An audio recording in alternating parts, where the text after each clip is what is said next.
वन्दे मातरम् सुजलां सुफलां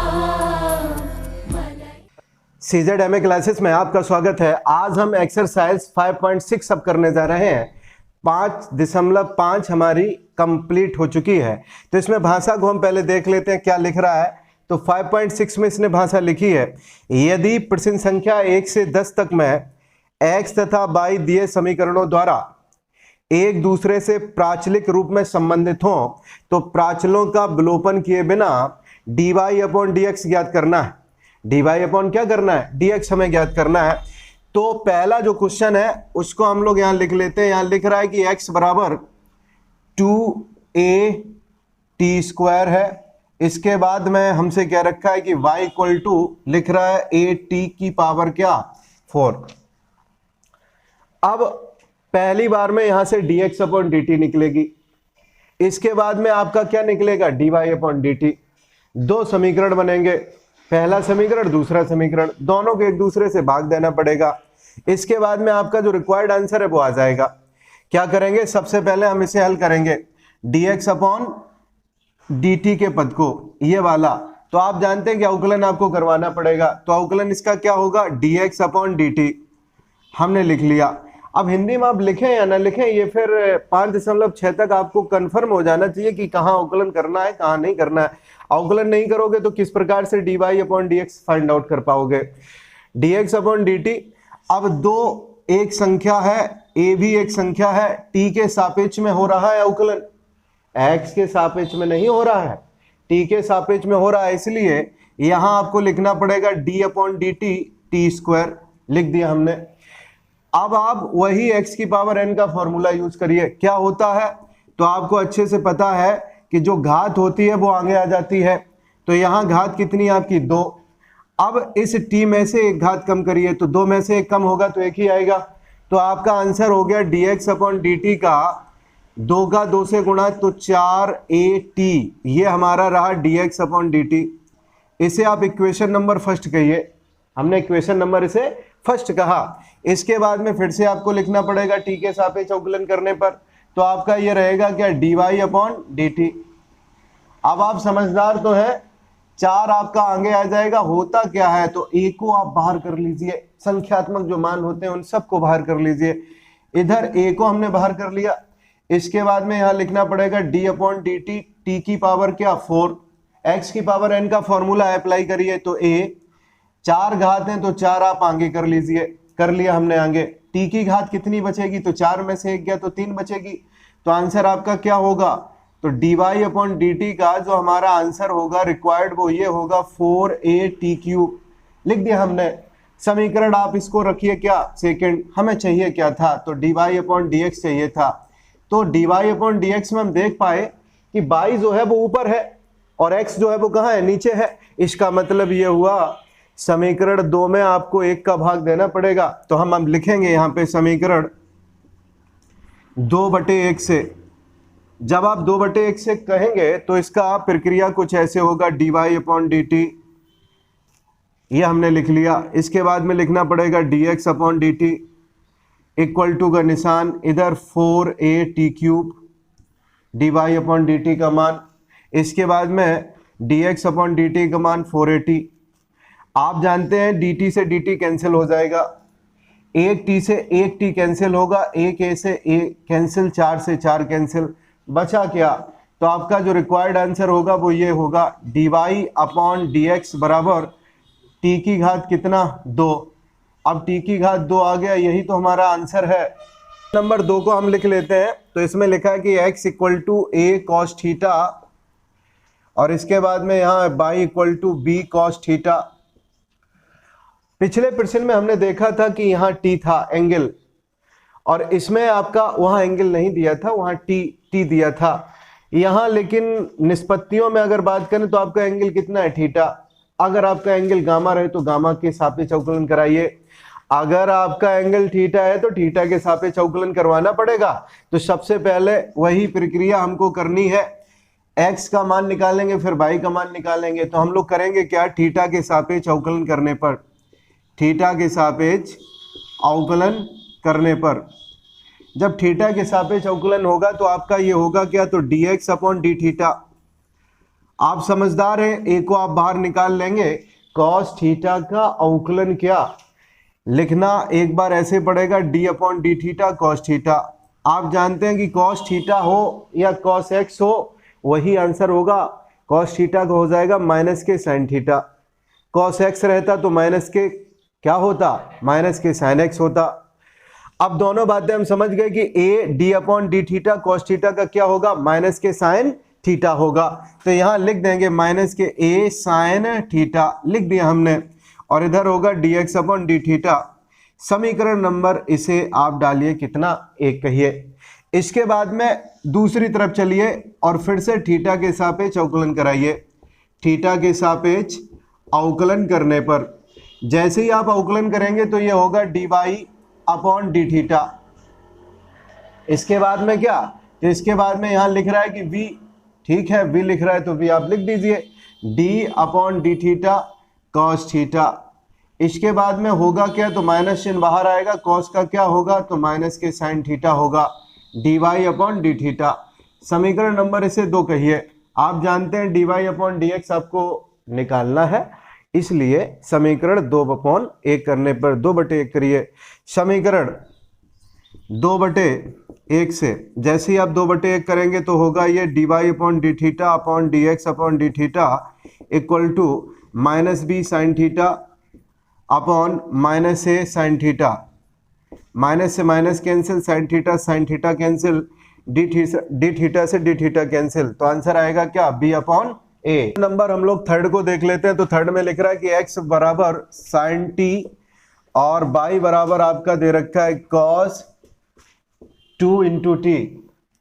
आप बताइए एंगल क्या है, साइन का एंगल क्या है, t। अब जब एंगल आपका t है तो आप समझ लीजिए t के सापेक्ष आपको करवाना पड़ेगा क्या, अवकलन करवाना पड़ेगा। लिखेंगे t के सापेक्ष अवकलन करने पर, t के सापेक्ष अवकलन करने पर क्या होगा, तो dx अपॉन dt होगा। और इसके बाद में साइन t का क्या होगा, आप अच्छे से जानते हैं, cos t होगा। और इसे समीकरण 1 कह दीजिए। फिर से इधर लिखेंगे t के सापेक्ष अवकलन करने पर, जब आप अवकलन करेंगे तो dy upon dt, cos 2 into T का क्या होगा, तो cos 2t का होगा साइन 2t, लेकिन काय के, माइनस के। अभी इसका आंसर पूरा नहीं हुआ है। अब जो आपके एंगल में लिखी है बात 2 इंटू टी, इसका अलग से करवाना पड़ेगा। आप पूछेंगे आपने यहां क्यों नहीं किया, तो टी का आप करते टी के सापेक्ष में बन रहता, लेकिन यहां आपका टी नहीं है, उसके स्थान पे 2t है। जब ये है तो यहां पे आपको एक बार और दिखाना पड़ेगा d upon D T 2t। अब 2 जो है वो आपके आगे आ जाएंगे और t का अवकलन क्या होगा, 1 होगा। इसलिए dy अपॉन डी टी का जो आंसर होगा माइनस के 2 साइन 2 इंटू टी कर दिया हमने। समीकरण 1 हो गया और ये समीकरण नंबर कौन हो गया, 2। अब आपको चाहिए वही है dy अपॉन डी एक्स। क्या करेंगे, समीकरण 2/1 से लिखेंगे, यहां समीकरण 2/1 से dy upon D T upon dx upon D T, हमने लिख दिया dy upon D T dx upon D T. आगे आंसर आपका लिखा है माइनस के 2 साइन 2t अपॉन में क्या लिख रहा है कि cos t। dt से dt हो गया कैंसिल। आप चाहें तो इतना ही आंसर दे दे, अन्यथा के केस में साइन 2t का फॉर्मूला लगाएं, जो साइन 2a का आप फॉर्मूला पढ़े हो। लगाते हैं एक बार फॉर्मूले को, तो माइनस के 2 ये लिखा है पहले ही से, इसका फॉर्मूला होगा 2 sine t into cos T. अब cos t नीचे है आपका 1 और ऊपर भी ये क्या लिखा है, cos t लिखा है, तो आपका cos t से cos t कैंसिल हो जाएगा। -2 और 2 मल्टीप्लाई होके क्या बनेंगे, तो ये माइनस का 4 साइन t बनेगा। ये हमारा आंसर रहा dy अपॉन dx का। क्वेश्चन नंबर अब हम 4 लिख लेते हैं। तो चौथे में लिखा है x बराबर 4t और y बराबर जो वैल्यू हमें दे रखी है y बराबर 4 अपॉन टी। ये वैल्यूज हमें गिवन है। आप जानते हैं कि टी के सापेक्ष अवकलन कराना पड़ेगा। अब टी के सापेक्ष अवकलन आप कराइए। टी के सापेक्ष अवकलन करने पर जब आप अवकलन करेंगे तो ये होगा dx अपॉन dt और टी का हो जाएगा 1, तो बचेगा कितना 4। समीकरण नंबर हमने 1 कह दिया। इधर थोड़ी सी सावधानी की जरूरत है। इसे हम लिख कह सकते हैं, तो आपको यही लिख के दिखा देते हैं 4, और टी की घात इधर नीचे 1 है, तो इसका मतलब क्या हो जाएगा -1 घात हमें करनी पड़ेगी। अब लिखना पड़ेगा टी के सापेक्ष अवकलन। टी के सापेक्ष अवकलन जब आप टी के सापेक्ष अवकलन करोगे तो ये होगा dy अपॉन dt। 4 हमारा आगे आ गया। टी की घात -1 इसका अवकलन कैसे करेंगे तो आप देख लीजिए और समझ लीजिए। x की पावर n का फॉर्मूला जो हमारा था वो ये था n x n -1। अब इस x के स्थान पे आपका है क्या t है, और नंबर की जगह आपका क्या है -1 है, और d अपॉन dx के स्थान पे d अपॉन dt है। नंबर आपका कितना है तो -1 आप आगे कर दीजिए। इसके बाद में x के स्थान पे आपको t लिखना पड़ेगा। नंबर आपका -1 है, -1 कितना हो जाएगा -2।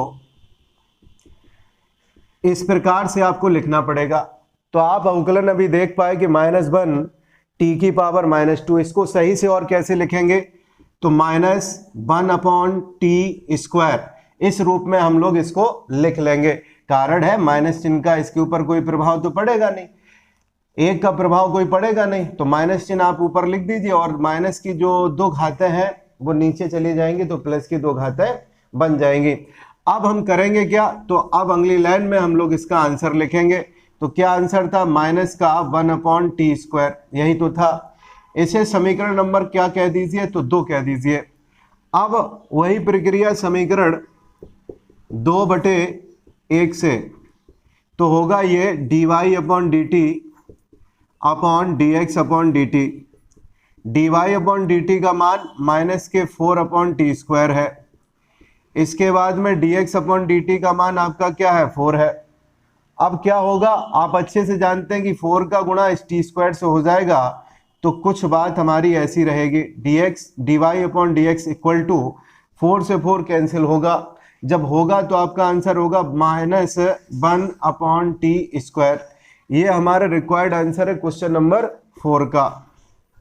अब क्वेश्चन नंबर 5 को हमने यहाँ लिख लिया, लिखा है x बराबर cos थीटा माइनस के cos 2 थीटा। इसके बाद में y का भी पद है, तो सबसे पहले आप x को हल कर लीजिए। तो x को हल करेंगे थीटा के सापेक्ष अवकलन, थीटा के सापेक्ष अवकलन। अवकलन जब करेंगे तो क्या होगा, तो x का होगा dx upon D theta, cos theta का आप जानते हैं माइनस के sin थीटा हो जाएगा। cos 2 थीटा का क्या होगा, तो माइनस माइनस प्लस हो जाएगा sin 2 थीटा। आपको बताया था जैसे कि 2 थीटा का आप दोबारा करेंगे तो यहाँ इंटू 2 आ जाएगा। ये समीकरण नंबर हमारा क्या हो गया 1 हो गया। इसके बाद में y की वैल्यू हमें गिवन है y equal to sin theta minus के sin 2 थीटा, हमने लिख लिया।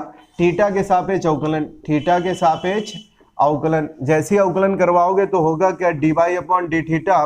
sin थीटा का आपका पता ही है cos थीटा होता है, लिख लिया हमने। sin 2 थीटा का क्या होगा, तो cos 2 थीटा, और 2 थीटा का दोबारा आप करवाओगे तो क्या होगा 2 होगा। समीकरण नंबर क्या हो गया 2। इसमें समीकरण 2/1 करना पड़ेगा। 2/1 से जब आप करेंगे तो dy अपॉन dx आएगा। dy का मान ये डी थीटा कैंसिल आउट हो जाएगा, तो इसका मान होगा cos थीटा माइनस के 2 cos 2 थीटा, लिख दिया। अब ये हमारा पद लिखा जाएगा, लिख दीजिए माइनस का sin थीटा प्लस के 2 sin 2 थीटा। यही हमारा क्वेश्चन नंबर 5 का रिक्वायर्ड आंसर है।